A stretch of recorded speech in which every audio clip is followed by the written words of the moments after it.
Bienvenidos a la Iglesia Cristiana Cristo Crucificado. Hoy día hablaremos sobre el tema el inicio del ministerio de nuestro Señor Jesucristo. Les ruego que antes de iniciar hagamos una oración pidiéndole a Dios su bendición. Oremos. Padre Santo, gracias te damos en el nombre de nuestro Señor Jesucristo.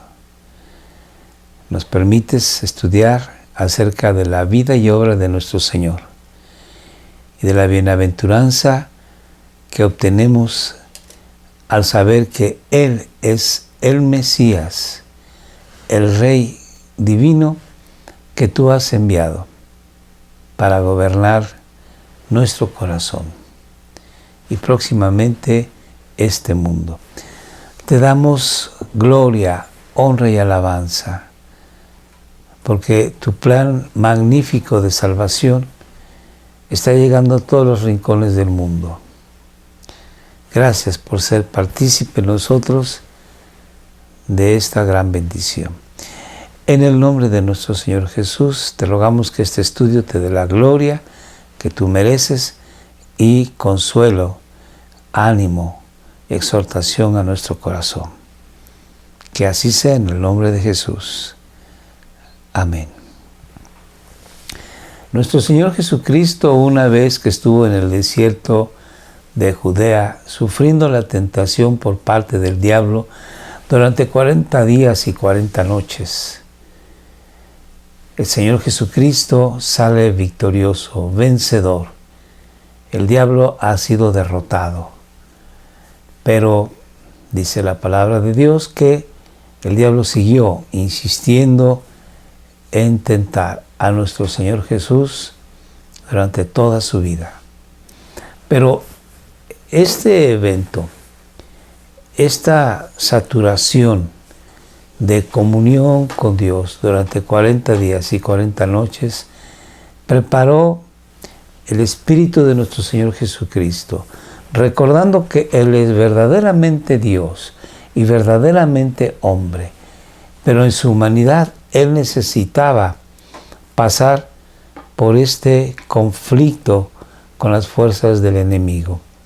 Pasar con esta saturación del Espíritu Santo y ser llevado así en el poder del Espíritu para iniciar su ministerio. Y bueno, vamos a leer en el capítulo 4 de Mateo cómo se desarrolla este inicio. Posteriormente voy a hacer unos comentarios. Así que vamos a empezar leyendo capítulo 4 de Mateo, verso 12 en adelante. Dice: Cuando Jesús oyó que habían arrestado a Juan, salió de Judea y regresó a Galilea. Primero fue a Nazaret, luego salió de allí y siguió hasta Capernaum, junto al mar de Galilea, en la región de Zabulón y Neftalí. Así se cumplió lo que Dios dijo por medio del profeta Isaías. En la tierra de Zabulón y Neftalí, junto al mar, más allá del río Jordán, en Galilea, donde viven tantos gentiles, la gente que estaba en la oscuridad ha visto una gran luz. Y para aquellos que vivían en la tierra donde la muerte arroja su sombra, ha brillado una luz. A partir de entonces Jesús comenzó a predicar: arrepiéntanse de sus pecados y vuelvan a Dios, porque el reino del cielo está cerca. Entonces el Señor Jesucristo, una vez que está en el desierto de Judea, habiendo pasado la tentación, dice Mateo que va el Señor Jesús de Judea, que se encuentra en la parte sur de la tierra de Canaán, la tierra de Israel, sube hasta el norte, hasta Nazaret, el pueblo donde Él creció, y que Juan el Bautista ha sido hecho prisionero por el rey Herodes. Entonces empecemos a estudiar el primer verso, que es el 12. Dice: Cuando Jesús oyó que habían arrestado a Juan. Juan el Bautista había estado predicando el arrepentimiento de pecados, la confesión de pecados y bautizarse por razón de que se han genuinamente arrepentido la gente de sus maldades y vuelto a Dios. Juan el Bautista le dijo a Herodes, le exhortó a Herodes, le mostró a Herodes que era un hombre impío, puesto que además de todas sus maldades que había hecho, agregó una más. Tenía a la mujer de su hermano Felipe como su mujer. Y Herodes le dijo, no te es lícito tener a la mujer de tu hermano como tu esposa. Por esta razón, Herodes mandó encarcelar a Juan el Bautista. El Señor Jesucristo salió de Judea y se fue a Nazaret, su ciudad donde él había crecido una vez que habían regresado María, José y el bebé Jesús a Israel de Egipto. Y llegó a Nazaret y ahí él se crió. Pero hay que recordar que el Señor Jesucristo, él nació en la ciudad de Belén, la ciudad de David. Bueno, vamos a leer entonces qué nos dice en Marcos 6:18 con respecto a Juan el Bautista. Juan el Bautista le había estado diciendo a Herodes, es contra la ley de Dios que te cases con la esposa de tu hermano. Y por esta razón fue encarcelado Juan. Juan, una persona valiente, una persona cristiana, una persona que ama a Dios, él quiere que la gente escuche la verdad y él desea que este Herodes se convierta al Señor y lo confronta y le dice la verdad de sus pecados con el deseo de que se arrepienta. Sin embargo, Herodes, como mucha gente que no cree en Dios, lo que hace es atacar a aquella persona que le está mostrando el camino de vida y de salvación. En este caso, Herodes encarcela a Juan el Bautista. Bueno, sigamos leyendo donde nos quedamos. Primero, Jesús fue a Nazaret, su tierra natal. Nazaret era un pueblo que pertenecía a la región cercana al lago de Galilea. Y cerca de Nazaret había ciudades que estaban fundadas alrededor de este lago. Una de ellas era Capernaum, otro pueblo era Betsaida, otro pueblo llamado Corazín, otro pueblo llamado Tiberíades. Y bueno, Jesús estuvo en Nazaret y ahí él da su primer sermón, su primera predicación en la congregación de los judíos en la sinagoga. La sinagoga era un lugar especial que, al no haber templo en esa región, permitía la congregación de los fieles para Dios. Y Jesús tenía la costumbre de ir a la sinagoga cada sábado. Y en este sábado en especial, él va a declarar que él es el Mesías. Vamos a leerlo un poco más adelante.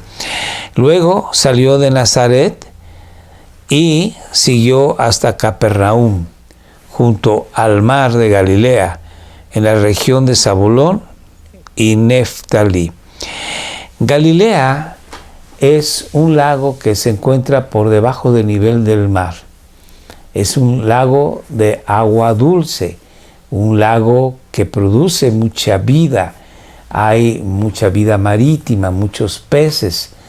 Es un lago que tiene un clima alrededor cálido la mayor parte del año.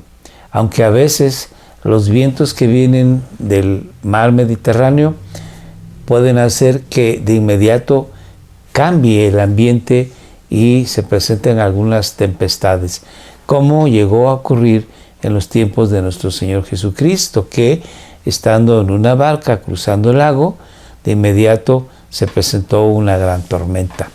Bueno, alrededor pues de este lago se encuentran la región de Zabulón y Neftalí. Zabulón y Neftalí fueron hijos del profeta y del ancestro de los judíos llamado Jacob, el padre de Israel. Y estos dos hijos, Zabulón y Neftalí, fundaron en la región norte de Israel ciudades donde ellos se asentaron. Entonces, en esta región, donde había colindante con los gentiles, con los que no son judíos, en esta región había una cercanía muy estrecha, una relación muy estrecha con los gentiles. Y bueno, adquirían de alguna manera algunas costumbres y algunas circunstancias, situaciones en su cultura que no eran las más correctas. Y bueno, en tiempos antiguos se habían desviado algunos de estos ciudadanos judíos hacia la idolatría por causa de la cultura que les rodeaba, la cultura gentil. Bueno, pero ahora en estos tiempos el Señor Jesús viene para dar luz a toda esta región. Vamos a leer lo que dice la palabra de Dios. En Lucas 4, 16, 21 dice: cuando llegó a Nazaret, la aldea donde Jesús creció, ¿qué pasó? Fue como de costumbre a la sinagoga el día de reposo o día sábado, y se puso de pie para leer las Escrituras. Le dieron el rollo del profeta Isaías. Jesús lo desenrolló y encontró el lugar donde está escrito lo siguiente: el Espíritu del Señor está sobre mí, porque me ha ungido para llevar la buena noticia, el Evangelio, a los pobres. Me ha enviado a proclamar que los cautivos serán liberados, que los ciegos verán, que los oprimidos serán puestos en libertad, y que ha llegado el tiempo del favor del Señor. Lo enrolló de nuevo, se lo entregó al ayudante y se sentó. Todas las miradas en la sinagoga se fijaron en él. Después Jesús comenzó a hablarles: la escritura que acaban de oír se ha cumplido este mismo día. En su presencia, dice Jesús, se ha cumplido esta profecía escrita por Isaías, el profeta, aproximadamente 700 años antes de nuestra era. Jesús ha cumplido esta profecía. Él es el ungido del Señor. Él es el que, con el Espíritu Santo, viene y proclama las buenas nuevas, las buenas noticias, el Evangelio a los pobres. Da liberación a los oprimidos, a los esclavizados del pecado. Hace que los ciegos puedan ver, que los cojos puedan andar. Viene Él a libertar al cautivo, a proclamar el año de salvación, el año de bendición de Dios. Sin embargo, los nazarenos no creen en Jesús, porque lo han visto crecer y desarrollarse ahí desde que era un bebé. Y dicen: ¿cómo este es el ungido de Dios? No puede ser. Y entonces llega el momento en que lo sacan del pueblo y tratan de despeñarlo. Pero Jesús pasa en medio de ellos. Y entonces es por esto que sale de Nazaret y se dirige a Capernaum a compartir el Evangelio a los habitantes de esta ciudad. Sigamos leyendo. Entonces, en la tierra de Zabulón y de Neftalí, esta tierra que iba a ser humillada en los tiempos de Isaías, esta tierra después iba a ser bendecida por la presencia de la luz verdadera.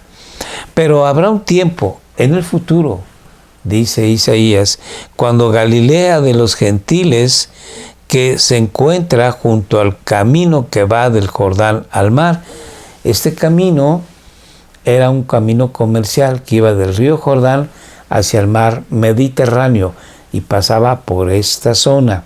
Entonces era una zona comercial, una zona populosa, una zona conocida. En esta zona donde había tanto gentil, en esta zona donde había tanta idolatría, sí, la sombra de muerte estaba acechando a las personas que vivían en esta región. Será llena esta zona de la gloria de Dios. El pueblo que camina en oscuridad verá una gran luz, la luz de vida, Jesucristo, nuestro Salvador. Para aquellos que viven en una tierra de densa oscuridad, brillará una luz, la luz eterna. Entonces, Mateo dice aquí que esta palabra de Isaías, esta profecía, se cumple en Jesucristo. Nuevamente, Mateo usa las Escrituras para mostrar que Jesucristo es el Mesías prometido, que en él se cumplen todas las profecías escritas desde Génesis hasta Malaquías. Sigamos leyendo. Entonces, así se cumplió, dice Mateo, lo que Dios dijo por medio del profeta Isaías. En la tierra de Zabulón, lo vuelvo a leer porque así lo escribe Mateo, y Neftalí, junto al mar, más allá del río Jordán, en Galilea, donde viven tantos gentiles, la gente que estaba en la oscuridad ha visto una gran luz. Y para aquellos que vivían en la tierra donde la muerte arroja su sombra, ha brillado una luz.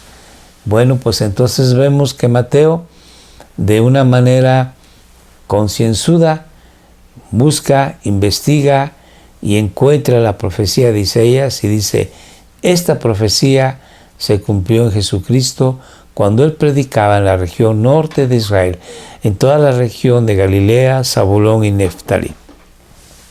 Sigamos leyendo. A partir de entonces, Jesús comenzó a predicar: arrepiéntanse de sus pecados y vuelvan a Dios, porque el reino del cielo está cerca. Ese es el Evangelio. Este es el anuncio que Juan el Bautista predicaba. Arrepiéntanse de sus pecados, porque el reino de los cielos está cerca. Jesucristo retoma el mismo mensaje: arrepiéntanse. ¿Qué es arrepentirse? Arrepentimiento viene de la palabra griega metanoia, que es la palabra original que se usó cuando se escribió el Nuevo Testamento en griego. Metanoia significa un cambio de mente, un cambio de actitud, un cambio de dirección. Si yo robo, ahora el cambio de mente, el cambio de actitud, de dirección es trabajo y no robo.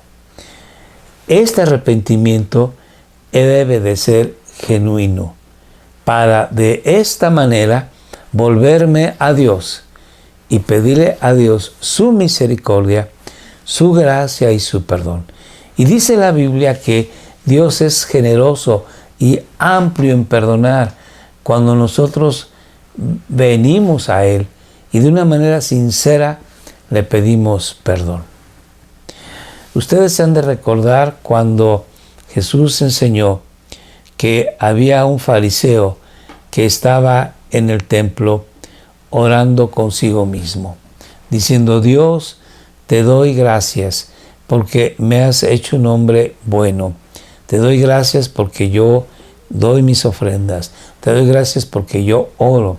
Te doy gracias porque yo ayuno. Porque no soy como los demás hombres. Yo sí cumplo la ley. Atrás, allá al fondo, estaba un publicano. El publicano eran los que cobraban impuestos para Roma. Eran enemigos de su mismo pueblo. Eran considerados los pecadores más terribles, más lastimosos, más despreciados. Y este publicano estaba de rodillas y no levantaba su mirada del piso y únicamente le decía a Dios: Dios, ten misericordia de mí, pecador. reconocía que él era pecador. Él se arrepentía de sus pecados y le pedía perdón a Dios. Y dijo Jesús: este desciende a su casa justificado. Aquel desciende a su casa y continúa en su pecado. Entonces, cuando venimos a Dios en arrepentimiento genuino y sincero, Dios nos perdona. Entonces Jesús decía: arrepiéntanse de sus pecados y vuelvan a Dios. Y la razón es porque el reino del cielo está cerca. Tan cerca, ¿sí?, que ahí está el Rey. Y Pablo también dice: el reino de Dios está tan cerca como tu corazón y tus labios. Porque si tú crees en tu corazón que Jesús es el Señor y confiesas con tus labios que Él es tu Salvador, entonces tú eres perdonado de tus iniquidades y empiezas a tener una relación viva, una relación fresca, una relación real con Dios. Bueno, entonces sigamos leyendo. Verso 18 dice: cierto día, mientras Jesús caminaba por la orilla del mar de Galilea, aquí ya Mateo cambia de tema. Ya dejamos atrás a Juan el Bautista, Jesús, que está en la parte norte de Galilea, que anda en Capernaum, en Tiberíades, en Nazaret, en Corazín, en Betsaida. Ahora Juan enfoca la situación en que Jesús comparte el Evangelio y llama a los primeros 4 de sus discípulos. Y de eso hablamos ahora. Vio a 2 hermanos, a Simón, también llamado Pedro, y a Andrés, que echaban la red al agua porque vivían de la pesca. Sigamos leyendo. Jesús los llamó: vengan, síganme, y yo les enseñaré cómo pescar personas. Y enseguida dejaron las redes y lo siguieron. Un poco más adelante, por la orilla vio a otros 2 hermanos, Santiago y Juan, sentados en una barca junto a su padre Zebedeo, reparando las redes. También los llamó para que lo siguieran. Ellos, dejando atrás la barca y a su padre, lo siguieron de inmediato. Los primeros 4 discípulos, Pedro, Andrés, Jacobo y Juan, son pescadores. Son hombres de labor, hombres de trabajo, hombres curtidos por el agua salobre, por el sol candente. Son hombres que están trabajando en ese momento, Pedro y Andrés, echando la atarraya, echando una red pequeña, individual, a la orilla del lago para pescar peces. Mientras que Juan y Jacobo, juntamente con su padre Zebedeo, están en la barca reparando redes grandes, redes que por lo general caían en el fondo del lago, y al jalar estas redes, poco a poco se iban descomponiendo, rompiendo. Aquí es importante decir que estas personas probablemente, tanto Jacobo como Juan, no eran muy pobres, puesto que tenía su padre Zebedeo algunos trabajadores a su cuidado. Sin embargo, no son personas ricas, no son personas educadas, no son personas que han ido a la universidad. Son personas que sí conocen mucho del mar, conocen mucho de peces, pero hasta ahí. Sin embargo, ellos son buscadores de Dios. Nosotros vemos en los evangelios sinópticos y en el evangelio de Juan que Andrés había sido discípulo de Juan el Bautista. Y cuando Juan el Bautista señaló a Jesús como el Cordero de Dios que quita el pecado del mundo, Andrés dejó a Juan el Bautista para seguir a Jesús. Entonces, bueno, vemos que son gente que buscan de Dios y que el Señor Jesús viene y los llama para ser sus discípulos. En aquel entonces, el estilo de los profetas o de los rabís, de los maestros, era que los seguidores iban con el maestro y le pedían ellos ser los discípulos del rabí o del maestro. Jesús cambia la circunstancia, la situación, y Él no permite que lo tome como su maestro, sino que Él escoge. Jesucristo escoge a sus discípulos y los llama para ser ya no pescadores de peces, sino pescadores de hombres. Cuando el Señor Jesucristo una vez murió en la cruz del Calvario, resucitó, estuvo 40 días con sus discípulos y ascendió al cielo, estos hombres, sin estudios, empezaron a compartir el Evangelio con tal calor, con tal vehemencia, con tal elocuencia, que la gente que los escuchaba se sorprendían y decían, ¿de dónde sacaron estos este conocimiento? Y reconocían que habían estado con Jesucristo. Así nos lo dice en Hechos, capítulo 4, verso 13. Ante la elocuencia de Pedro y Juan, y viendo que eran hombres sin estudios, no habían ido a la universidad, a la escuela, los miembros del concilio se maravillaron y reconocieron que habían estado con Jesús. Durante 3 años habían sido discípulos de Jesús. Durante 3 años el Señor Jesucristo había estado con ellos día y noche y les había estado enseñando acerca del reino de Dios y les había estado enseñando los secretos que Dios había guardado, dice Pablo, secretos que Dios había guardado y que no había mostrado, misterios que Dios había guardado y no había mostrado hasta en este momento. Uno de esos secretos, uno de esos misterios es la iglesia.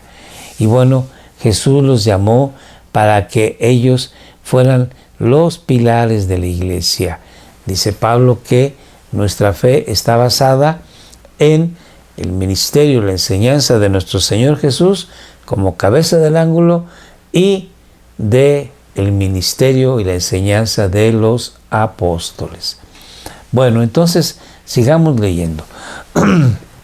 En Corintios 1:28, Pablo nos dice que Dios quiso escoger a lo poco, a lo que no tiene nombre, a lo vil, a lo despreciado por los sabios de este mundo, para deshacer lo que es, para en ellos mostrar, en esta gente pobre, mostrar Dios su poder, su sabiduría. Veamos cómo dice en Corintios: Dios escogió lo despreciado por el mundo, lo que se considera como nada, y lo usó para convertir en nada lo que el mundo considera importante. Aquí nosotros vemos que Dios escogió a estos hombres que eran pescadores, sin estudios, para en ellos fundamentar su santa iglesia.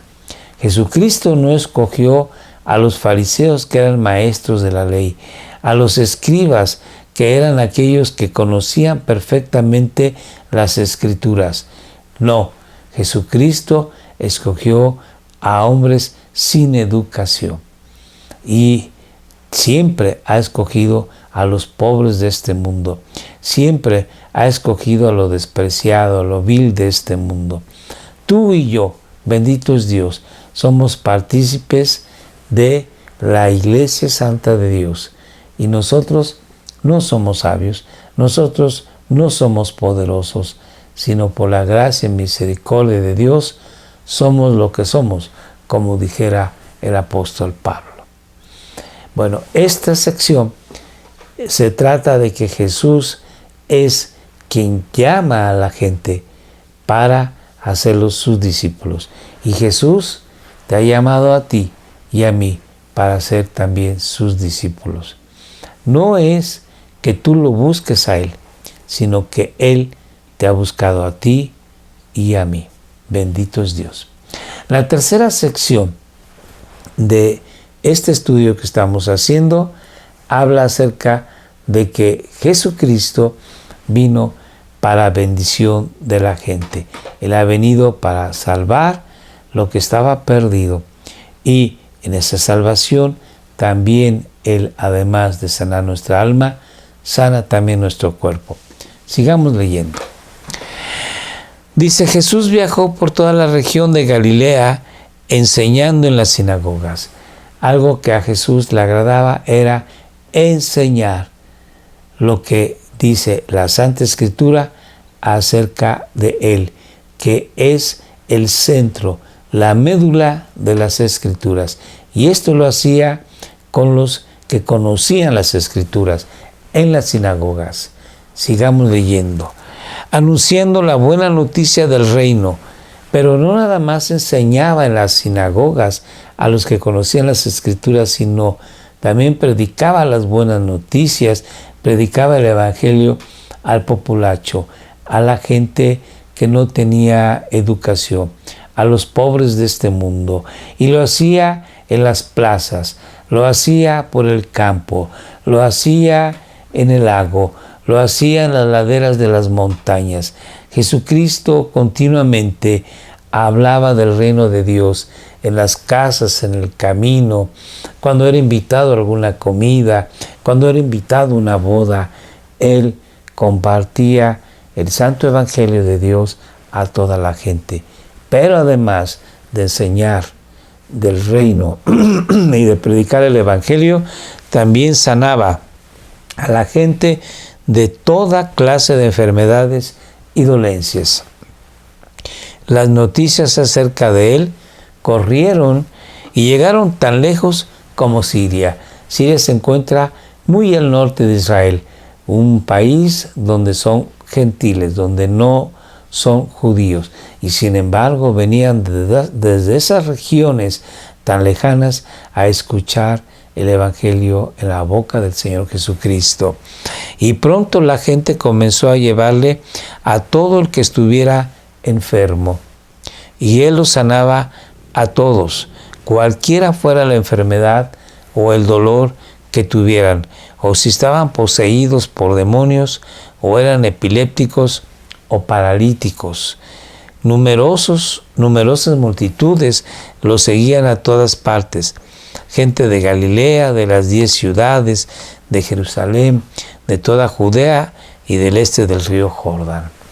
En esta sección nosotros leemos que Jesucristo sanaba toda enfermedad y toda dolencia. Y dice que sanaba a todos los enfermos. Si se dan cuenta, Mateo hace de la palabra todo, toda, como un centro, como un punto en donde todo se vierte. Toda enfermedad, toda dolencia y a toda la gente, Dios, Jesucristo, la sanaba.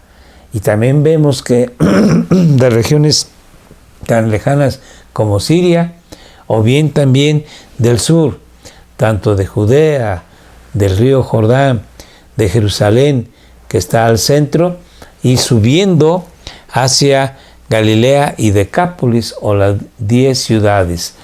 Toda esta región, estamos hablando prácticamente de toda la tierra de Israel, de toda la tierra de Canaán. Jesucristo estuvo compartiendo el Evangelio durante 3 años y mucha gente supo que Él es el Mesías, de tal forma de que empezó a haber una gran aversión de los sacerdotes y fariseos contra Jesucristo, porque Él estaba moviendo la situación en la que estos tenían poder y no querían dejar de perder este poder. Bueno, ahora veamos qué nos dice el profeta Isaías. Fueron nuestras debilidades las que Él cargó. Fueron nuestros dolores los que lo agobiaron. Jesucristo llevó todas nuestras debilidades y todos nuestros dolores y todas nuestras enfermedades.